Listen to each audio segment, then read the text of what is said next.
agents of a foreign power. Pero kung aakyatin ng China yan, dapat matagal na, di ba? May pangamba ring nararamdaman mga incheck na yan.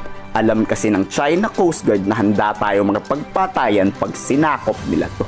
Teka lang, kung maaalala ninyo, matagal na sinasabi ng China na alisin itong BRP Sierra Madre sa Ayungin Shoal kasi nga, according sa China ay kanila tong Ayungin Shoal. Ngunit, mga utol, ang plano rin nila na ito o ihilahin itong BRP Sierra Madre. Pero hanggang ngayon, hindi nila ginagawa. Siyempre, totoo yun. Takot din sila na sumubok sa mga bagay na yan na alam nila na posibleng pagsimulan ng gera. Okay? So, magre-retaliate kasi tayo eh. Okay? Pakinggan muna natin itong sabi ni President Bongbong Marcos tungkol dito. Okay? Kung anong bagong hakbang ng Pilipinas. Okay? Felicia Bajo, Good morning. Good morning po, sir. Hi. Sir, napatawag niyo na po ba si Ambassador Wang Silian regarding po dun sa Ayungin incident, sir? Mga karunungan, kaalaman, teorya, kasaysayan, hiwaga at mga bagong tuklas. Alamin natin. Dahil nga patuloy ang paglala ng sitwasyon sa West Philippine Sea, mga utol, partikular sa pagiging mas lalong agresibo nitong China, eto na mga utol, ang mga bagong hakbang ng Pilipinas. National security, totoo nga ba to? General, pagbabarilin nyo agad. US Navy warship sasama na sa BRP Sierra Madre. Yung BRP Sierra Madre po, sa mga hindi nakakaalam, yun po yung barko natin na naka-station sa Ayungin Shoal, kung saan ito hindi na umaalis doon. Okay? Pero commission po ito na parang kampo natin doon sa Ayungin Shoal, mga utol, at meron mga personals doon. Anyway, mula to kay Mabs Castle, pakisubscribe siya, pakilike na rin yung video game na, mga utol. Maghanda-handa na tayong lahat. Kung nagawa ng China Coast Guard na sumampa sa inflatable boat ng Armed Forces of the Philippines, posible rin raw na gawin to sa BRP Sierra Madre. Pero pinagbantaan agad ng National Security Council ang China. This is a red line pag ginawa to ng mga incheck. At di papayag ang mga sundalong nakaistasyon doon na akyatin sila. Maalalang tinutukan ng baril ng AFP ang mga Chinese na lumapit sa BRP Sierra Madre noon. At magkakabarilan talaga pag nangyari to ngayon. Anyway, mga utol, nung mga nakaraan ay nilapitan na yan ng China Coast Guard etong BRP Sierra Madre, at doon yung pinalabas nila yung video na naglabasan ng barel ang ating mga personal na nakatalaga dyan sa Ayungin Shoal, mga utol. At sinabi nila ng China, tinutukan daw sila. Siyempre, pag nilapitan nyo yung kampo, kumbaga, basically parang kampo natin yan threat sila. Lalo na pag sumampa sila at nagawa na nila, no? Sinampahan na nila tayo doon sa isang resupply mission natin at nagkaagawan pa nga ng barel, di ba? Sa inyong kung maaalala ninyo. Okay, tuloy muna natin. Layan ni National Security Council Assistant Secretary Jonathan Malaya sa posibleng pagsampa ng China sa BRP Sierra Madre. As to your question, paano kung sumampa sila, ibang usapan yun. Remember, BRP Sierra Madre is a commissioned warship of the Philippine Navy. No, grounded nga lang siya, but it is a commissioned warship. Now, when a foreign country or entities of a foreign country invade, no, or try to take over the BRP Sierra Madre as a commissioned vessel of the Philippine Navy, that is a different matter altogether. Totoo yan, mga utol, no? Kumbaga, invasion na yun kasi commission nga Basically nga, gaya na sabi ko, kampo yun. Kampo ng Pilipinas o teritoryo natin. Pag pinasok ba ng kalaban ang isang kampo o ng ating mga kasundaluhan, anong mangyayari? So invasion na po yun. Sasampahan nyo yung barko, commission yun. Pag sinampahan talaga to ng China, doon na magkakaalaman kung anong mangyayari. At pag nangyari yun, gaya na sabi ni President Bongbong Marcos, talagang act of war yung mga bagay na yan, di ba? Okay, tuloy muna natin. Kumbaga, sa tingin ko, no, it's a red line that cannot be crossed. Because iba ang repercussions niyan. At ang mga tropa natin sa BRP Sierra Madre, hindi sila, I'm sure, papayag na lusubin sila doon at sampahan sila ng agents of a foreign power. Pero kung aakyatin ng China yan, dapat matagal na, di ba? May pangamba ring nararamdaman mga incheck na yan. Alam kasi ng China Coast Guard na handa tayo mga pagpatayan pag sinakop nila to. Teka lang, kung maaalala ninyo, matagal na sinasabi ng China na alisin itong BRP Sierra Madre sa Ayungin Shoal kasi nga according sa China ay kanila tong Ayungin Shoal.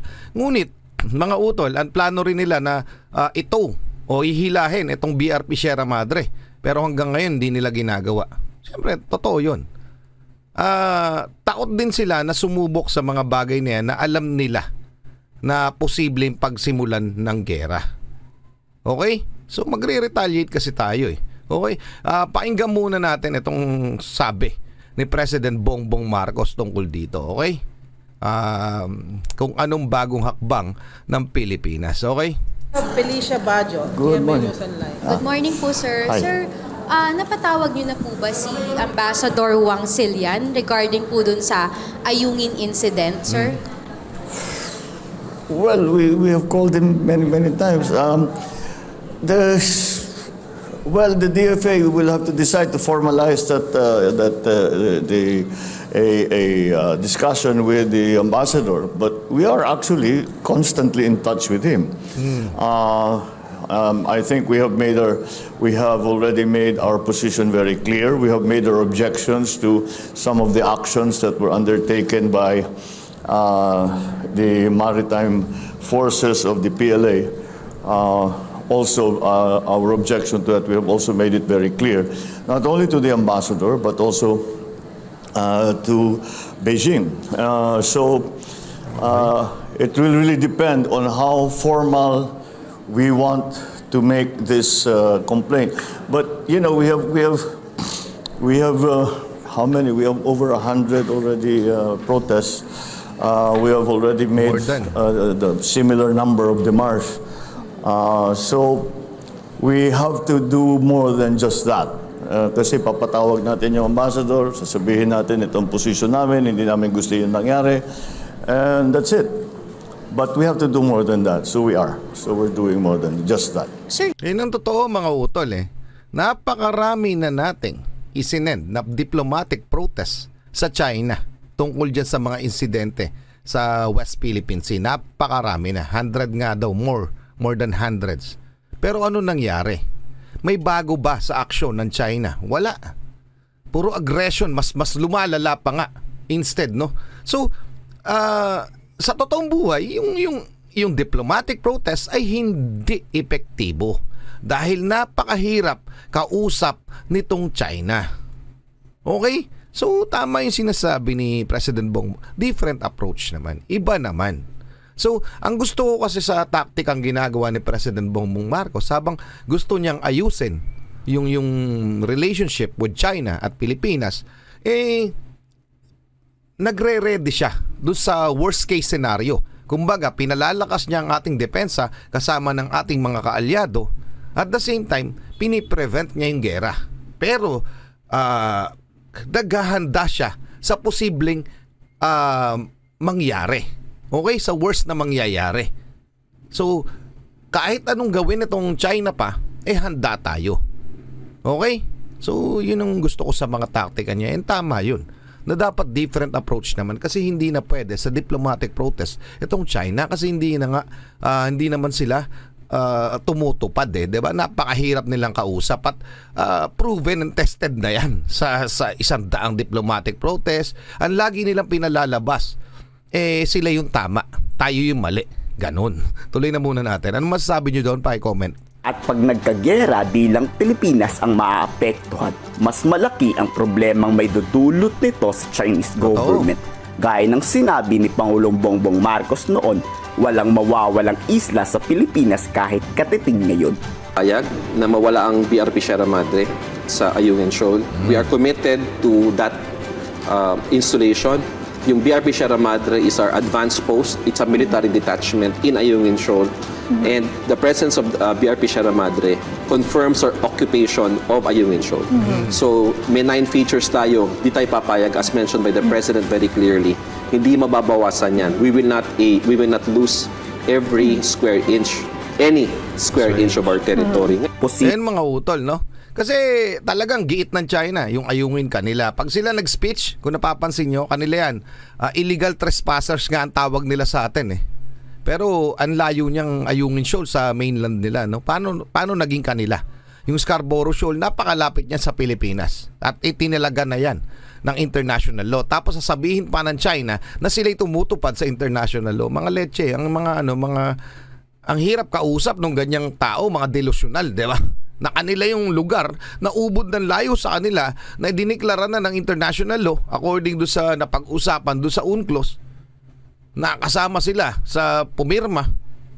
Tapos ngayon kanila wala namang silang historical claims doon pa lang sa batas na itinakda na dapat tinutupad nila, ngunit hindi. Yun rin yung reason kung bakit kumakampi sa atin itong United Nations. Dahil tayo yung nasa panig ng tama, mga utol. Tuloy na muna natin.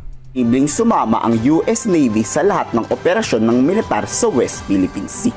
Yan ang unang mangyayari pag na-activate na ang Mutual Defense Treaty.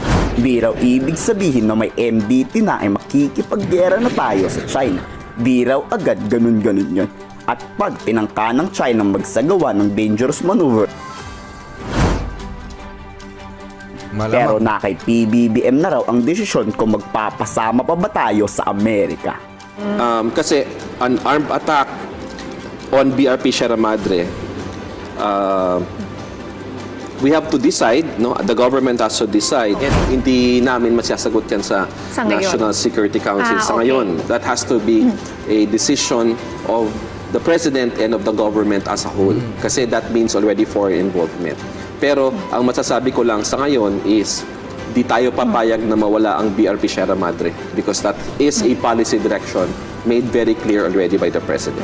O ayan mga utol, malinaw na malinaw. Hindi tayo papayag, hindi papayag ang Pilipinas na maagaw ng China ang kahit ano pa sa ating mga teritoryo. Yan po yung one things for sure.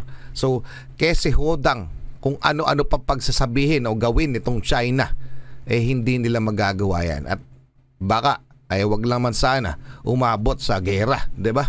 Okay mga utol, kailangan kong inyong opinion hinggil dito, pa-comment na lang. Gandun lang muna muli ako sa Target Achilles in behalf of the Real South Production. Okay, nagpapasalamat sa walasawan yung pagsuporta. Kayo mag-ingat, keep safe, God bless at saludo po sa inyo lahat. Maraming salamat.